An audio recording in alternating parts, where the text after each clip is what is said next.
Hello trainers, Ganeto here, and today we're diving together into Great League with my 4 team recommendations around Swampert. Stay tuned till the end if you want to see all those teams, but not only that, also you're gonna see what those teams are strong against too, and of course their core breakers, which is gonna be the most important part of this video. So starting off here, we got the Altaria up on the lead, followed up by Red Steel and of course Swampert, because this is gonna be a Swampert video after all. Having Altaria up on the lead, pairing it up with Swampert and Red Steel will provide a lot of coverage for the team. Swampert is gonna be used here as a safe switch for the first team showcase, because you want to use it in order to draw out the opposing side's fighting type or grass type, so that or actually Trevenant, not grass type in total, so that your Red Steel is gonna have a much better sweeping scenario on the end, because this team relies a lot on its charge attacks, dealing most of its work towards that part of the game. Of course, you got a move Dragon Breath on your Altaria, which can do a lot of work up on the lead for sure,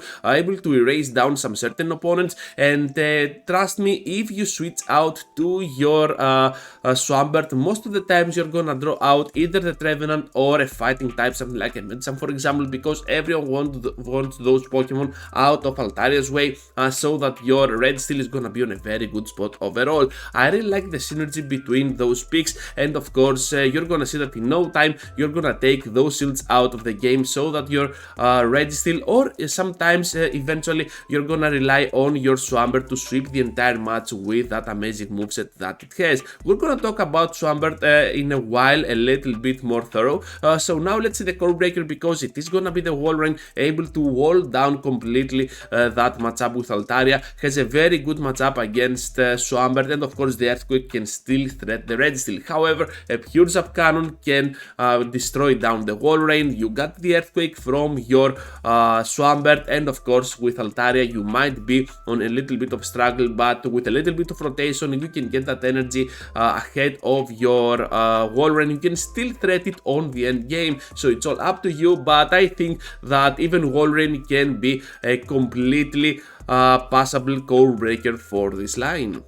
Now we're gonna take a quick look at a line that I think is gonna work a lot on its rotation. So we're gonna have Swampert up on the lead, and most of the times you're gonna be able to switch out to your Pelipper, because you want to use Pelipper as your aggressive switch to learn about your opponent's team and then have a much easier sweeping scenario with your Bastiodon. I really like how both Swampert and Pelipper can protect the Bastiodon from certain threats, and because a lot of trainers are gonna use a flyer as a closer, something like a Pelipper of their own, something like a Noctower or even Altaria or even Charizard, then your Bastiodon is gonna be on a very good spot overall. Even Jumbluff is gonna have some play eventually, so Bastiodon is definitely a very good closer nowadays for the Great League format. It might be weak to certain threats, but still you're gonna see that in no time you're gonna make quick work of your enemy if they are neutrally good against you, or they are just pretty weak. So you're gonna see here that we got the Dragonite as a core breaker.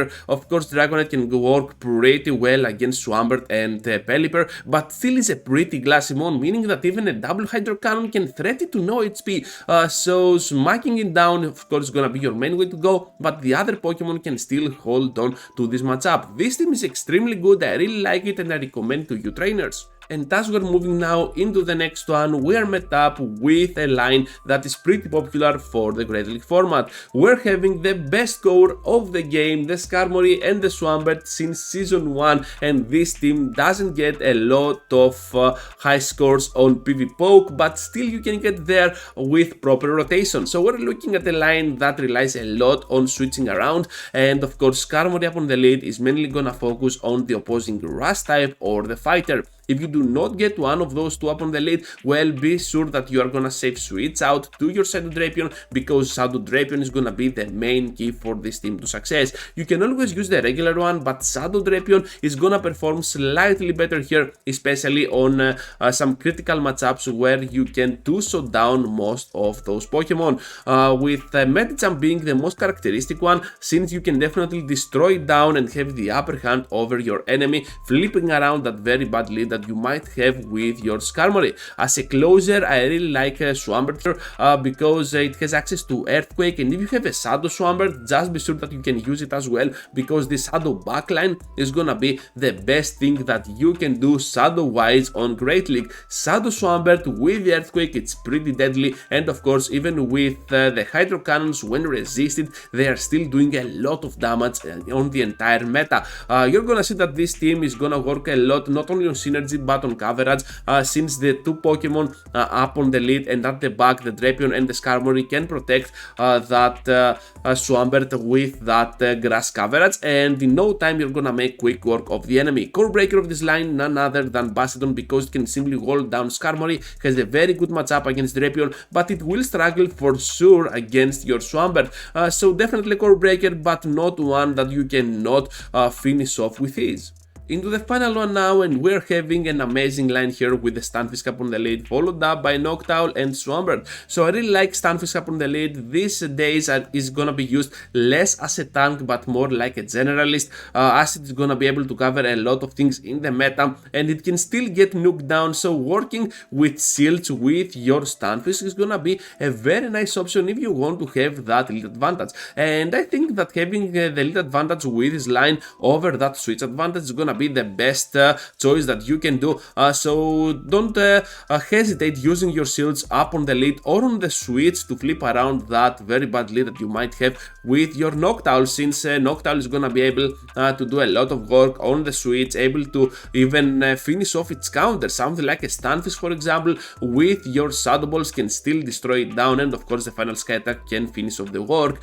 Be aware of that Lantern though, but here is where the other two Pokemon come in play. You can see the synergy here, you can still destroy them down, and of course this team is not an ABB but instead an ABA style, so that you have a ground type up in front, a ground type at the back, surprising the enemy, and this is why I love those ABA teams. And both Swampert and Stunfisk might be both ground, but definitely completely different Pokemon defensively, able to resist different things and get super effective damage by different things as well. So we're looking at a pretty solid team. I really recommend to you, and of course the core breaker is gonna be Tapu Fini. Nothing to say about this Pokemon. It's a pretty weird threat, but still you can over manage it with your charge attacks. So that's all, trainers. Thank you for watching, thank you for staying till the end. Just be sure to leave a huge like before you go, subscribe to the channel if you already haven't, and I hope to see you all into the next one. Take care, trainers.